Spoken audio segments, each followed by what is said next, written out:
algum de vocês quiser desistir, não quiser perder seu tempo aqui, por gentileza, não se acanhe.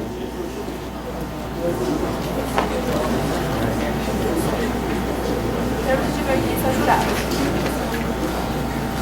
Os senhores jurados não bem sorteados não poderão comunicar-se com outras pessoas nem manifestar sua opinião sobre o processo, sobre pena de exclusão do conselho. A função da acusação e defesa é fornecer esclarecimentos aos jurados, até porque cada parte possui 1 hora e 5 minutos, acrescentando mais 1 hora em razão de réplica, podendo, ao final dos debates, chegar à soma de 5 horas de explicação dos fatos constantes do processo. Elton Rodrigues, Jéssica Agüero, Ellen Maiara,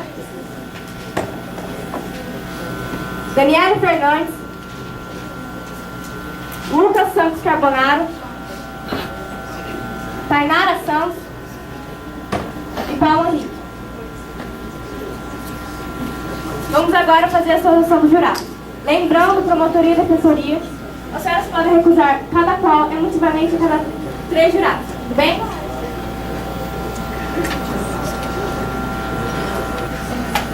Elton Rodrigues, promotoria aceita? Defensoria?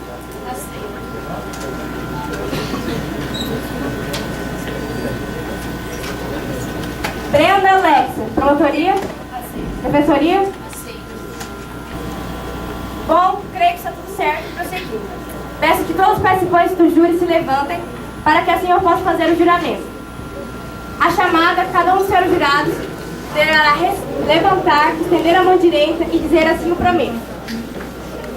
Em nome da lei, consinto examinar essa causa com imparcialidade e aprovar vossa decisão de acordo com a vossa consciência e condição da justiça. Elton Rodrigues. Assim prometo. Brenda Alexia.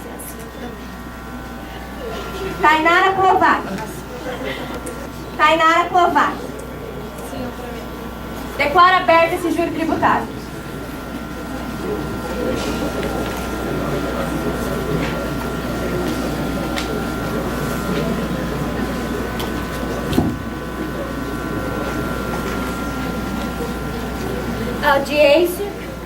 Audiência do Júri Popular de Fernando Paiva da Cruz Neto, acusado pelo artigo 121, segundo inciso 4º do Código Penal, e por 2 vezes Código de Trânsito Brasileiro, sendo todos com o artigo 69 do Código Penal.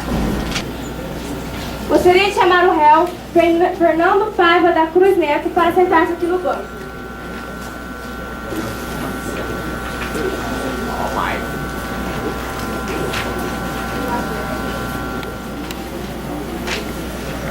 Devo adverti-lo que o senhor tem o direito constitucional de permanecer em silêncio.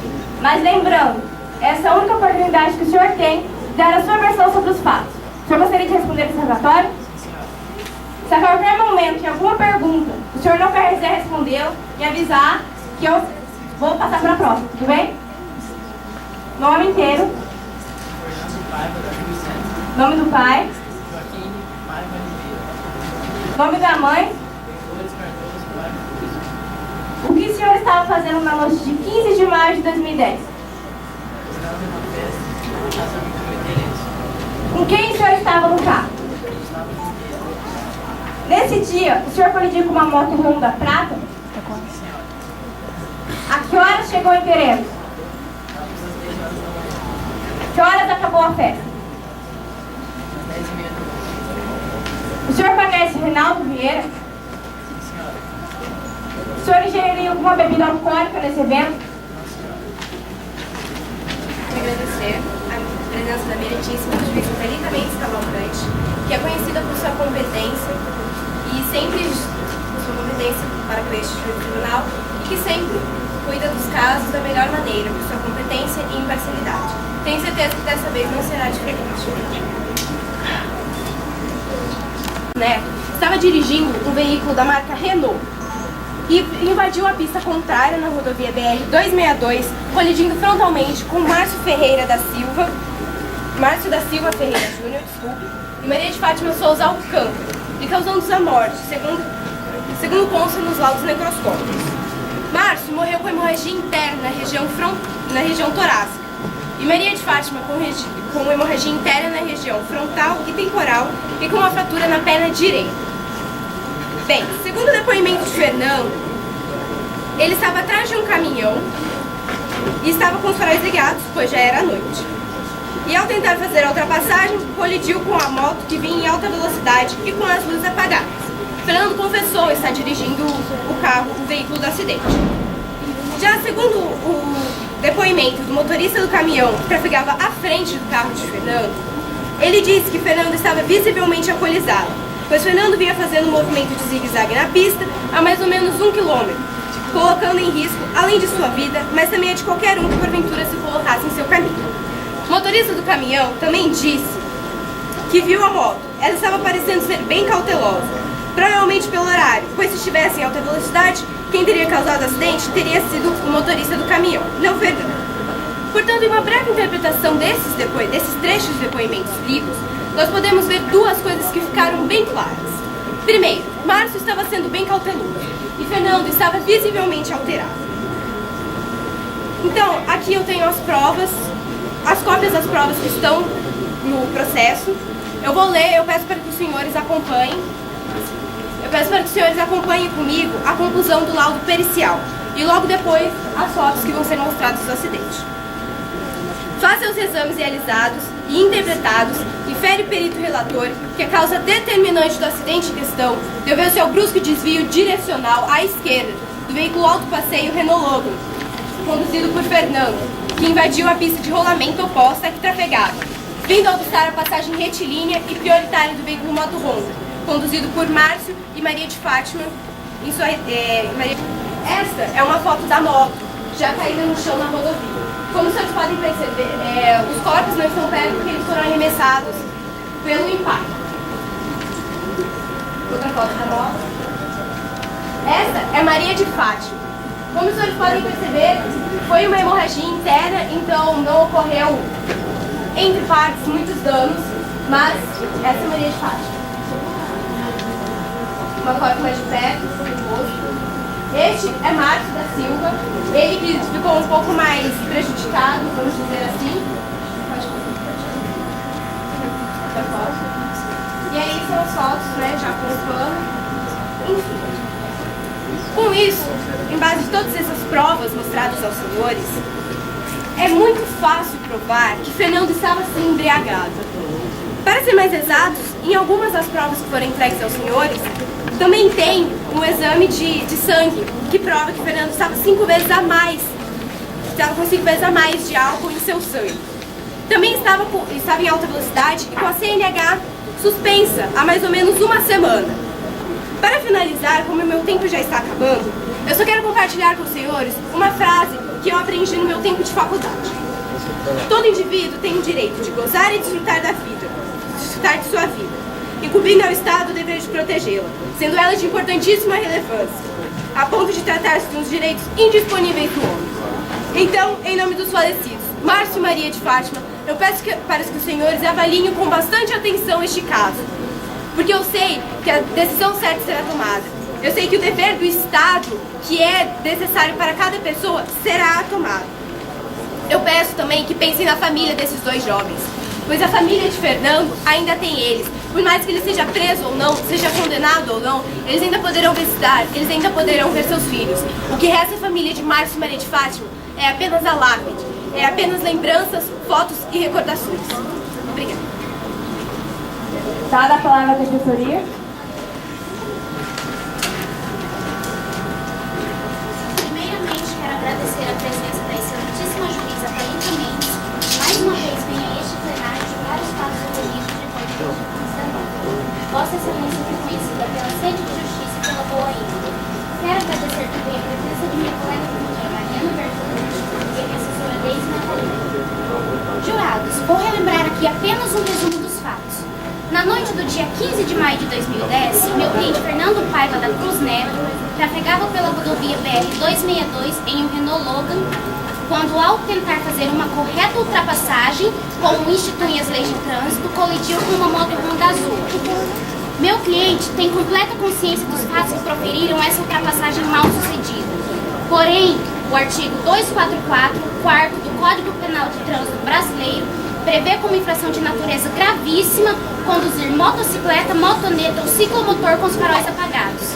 Portanto, ao não manterem o farol aceso, Márcio e Maria de Fátima tornaram pouco prováveis de serem vistos pelo meu cliente. E mais, ainda estavam em alta velocidade. Meu cliente não tem culpa de nada, ele não assume culpa nenhuma. Sei que não é justificável ele estar sem carteira nacional de habilitação no momento do acidente, mas peço relevância. Relevância pelo fato deste ser uma pessoa humilde e honesta. Relevância pelo fato deste não ter mentido ou omitido qualquer fato neste tribunal. Peço a vocês que se coloquem no lugar dele. Olhem bem para ele. Ele tem cara de alguém que sai matando pessoas por aí? Ele tem cara de alguém de má índole? Não, ele é só mais um homem que teve a infelicidade de estar no lugar errado e na hora errada. Peço a vocês que analisem corretamente cada fato e cada prova aqui apresentado. Sejam justos para os dois lados da história. Não vejam apenas o lado de Maria de Fátima e de Márcio, mas também vejam o lado de Fernando, que hoje corre o risco de ser julgado, de ser condenado por um crime que não cometeu. Peço a vocês que sejam justos para os dois lados, e não apenas para Márcio e Maria de Fátima. Sem mais delongas, termino aqui minha defesa. Obrigada, Letícia. Réplica, promotora. Realmente, a maioria das coisas que ela falou, pela primeira vez eu concordei. Nas mãos dos senhores do dia de hoje, está a vida de alguém, está a chance de Fernando. Mas os senhores têm que pensar também que Fernando cometeu um grande crime, um acidente. Essa parte, vamos relevar, acidente qualquer um pode cometer. Atire a primeira pedra quem nunca cometeu um acidente. Mas vamos falar pelo ato, depois de Fernando ter causado acidente, o que ele fez. Se Fernando quer uma chance, o mínimo que ele deveria ter feito era ter dado uma chance de vida a Márcio e Maria de Fátima. Pois Fernando, ao contrário do que a defensoria disse, não prestou algum tipo de socorro. Segundo Fernando, em seu depoimento, ele diz: fui tomado pela emoção. Se ser tomado pela emoção quer dizer você deixar dois corpos estirados no meio da rodovia logo depois de você ter matado eles, quer dizer o quê? Eu penso o seguinte: eu tenho crianças em minha família. Eu tenho um sobrinho de 4 anos. Ele, quando vê uma criança ou um adulto, alguém com um machucado, a primeira coisa que ele faz é tentar socorrer. Por que uma criança de 4 anos tem esse pensamento e um homem dessa idade, deste caráter, não pode ter? Porque ele tem um pensamento tão estúpido desse jeito. Se é desculpa, ele estava na hora errada e no lugar errado, sinto muito, mas ele estava no lugar... Sinto muito, mas quem estava na hora errada e no lugar errado era Márcio e Maria de Fátima. Eles que tiveram a infelicidade de cruzar o caminho de Fernando. Eles não tiveram alguma chance de morrer ou viver. Ou os senhores acham que se estivessem no lugar dele, Márcio e Maria de Fátima escolheriam morrer? Fernando não deu alguma chance de defesa. Simplesmente foi lá, atropelou. Ele teve 2 pensamentos estúpidos. O primeiro, a pegar e tomar o controle de um carro embriagado e logo depois de deixar 2 pessoas mortas no meio da rodovia. Lhe garanto que se não houvessem testemunhas ali no local, esse caso talvez não estivesse aqui. Talvez Fernando não tivesse acusado. Fernando não estivesse aqui, ninguém estaria aqui. Quem garante que Fernando não esconderia assim como escondeu o carro? Porque eu não mostrei a foto do carro para os senhores, porque não foi achado. Então, se Fernando teve a capacidade de não prestar socorro a Márcio e Maria de Fátima, de esconder tão bem o carro, ele também pode ter capacidade de cometer outros crimes iguais a este, se ele não for condenado. Peço novamente para que os senhores pensem na família deles, de Márcio e Maria de Fátima. Assim como Fernando tem sua família, Márcio e Maria de Fátima também. Eles tinham planos, eles queriam ter um grande futuro, ter filhos, casa, morarem juntos. Mas tudo isso foi impedido, porque alguém não teve a capacidade de pensar direito. Alguém não pôde pensar. Então peço para os senhores, pensem bem em tudo que for mostrado para os senhores. Pensem bem, não sejam tomados pela emoção, igual o Fernando foi. Pensem em tudo que foi entregue para os senhores, tudo que foi mostrado e tudo que foi falado. Mas pensem também somente na verdade. Dada a palavra à defensoria. Vem pedir agora para a escrivã deste plenário ler apenas o depoimento do amigo do réu que estava junto com o mesmo no momento do fato ocorrido, a única testemunha ocular que meu cliente tem para provar sua inocência. Eu e o Fernando estávamos tranquilos fazendo nosso trajeto, qualquer que fosse a interrupção. Ele tomando refrigerante e eu tomando cerveja. Quando de repente resolveu fazer uma ultrapassagem. E logo após deu o sinal, buzinou e como não houve nenhuma manifestação, seguiu em frente. Subitamente apareceu uma moto em alta velocidade em um espaço relativamente possível de recuar, devido ao leve de pico dos caminhões na estrada. Pego de surpresa, o meu amigo não teve saída para evitar este acidente. Eu estava lá e vi todo o sufoco pelo qual passou. Conheço ele e sei que nunca seria irresponsável de viajar numa rodovia tão movimentada bêbado. Ele estava perfeitamente lúcido. Viram, jurados? Viram? Meu cliente não estava sob efeito nenhum de bebida alcoólica. Até porque logo após o acidente não foi feito nenhum teste do bafômetro. E sim um detalhado exame de sangue que constata resultados detalhadamente há 3 semanas ou mais. Ou seja, não há como provar a autenticidade dessa prova.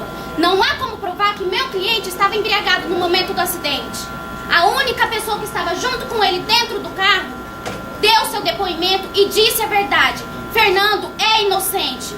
Portanto, meritíssimo, eu peço a anulação deste exame de sangue. Pedido concedido.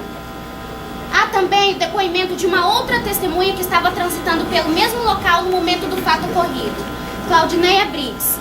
Segundo ela, o veículo Renault Logan estava apenas um pouquinho acima da velocidade. Entretanto, a moto estava com os faróis apagados.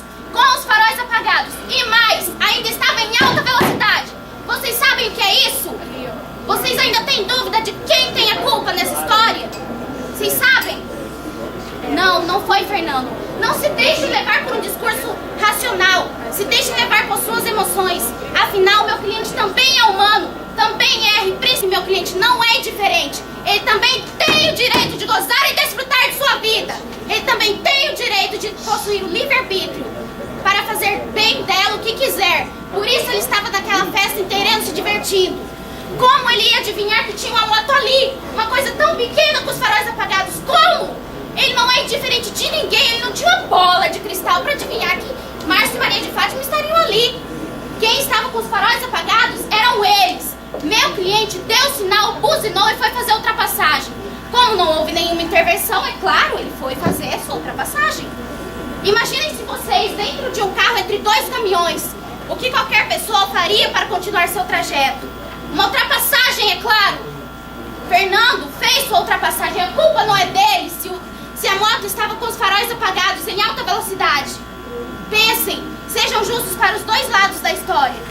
Peço a vocês que analisem corretamente cada fato, cada prova, cada depoimento, cada evidência neste tribunal apresentada. Sejam justos para os 2 lados. Coloquem-se no lugar dele, não apenas no lugar de Márcio e Maria de Fátima. Se o destino teve a infelicidade de levá-los, Fernando não tem culpa nenhuma. Ele não tem culpa. Sem mais delongas, meritíssimo, termino aqui minha tréplica, torcendo que a decisão certa seja tomada neste plenário. Senhores jurados, o senhor irá agora à sala secreta a fim de iniciar a votação que decidirá o destino desse réu. Pausa de 2 minutos.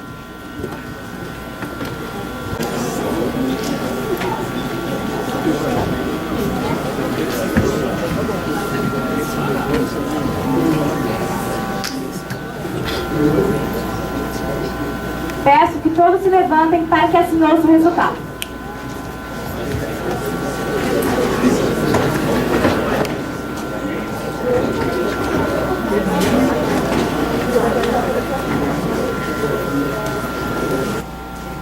Fernando Paiva da Cruz Neto, pronunciado pela Justiça pela infração na disposição do artigo 121, inciso 4 do Código Penal de Trânsito, por 2 vezes, artigo 306 e artigo 309 do Código de Trânsito Brasileiro, pois no dia 15 de maio de 2012, por volta das 23h40, ter invadido a pista contrária e colidido com uma motocicleta ocupada pelas vítimas, tirando-lhe suas vidas. Submetido a julgamento nessa data, o Conselho, por maioria de votos, reconheceu a materialidade de autoria dos fatos. O réu acusado está sendo julgado por negligência dos corpos e por ter ingerido bebida alcoólica. De acordo com a Lei 1750, que alterou o novo Código Penal brasileiro, faça aplicação de pena de 2 anos e 6 meses de reclusão sobre regime fechado, multa de R$ 2.345,65 e suspensão da CNH, na qual deve ser ressaltado tanto pelas condições que se deu o fato, quanto pela sua gravidade, que deverá ser cumprido desde logo. Declaro encerrados os presentes trabalhos referentes à 5ª sessão da 10ª reunião do Tribunal do Júri da Comarca de Campo Grande.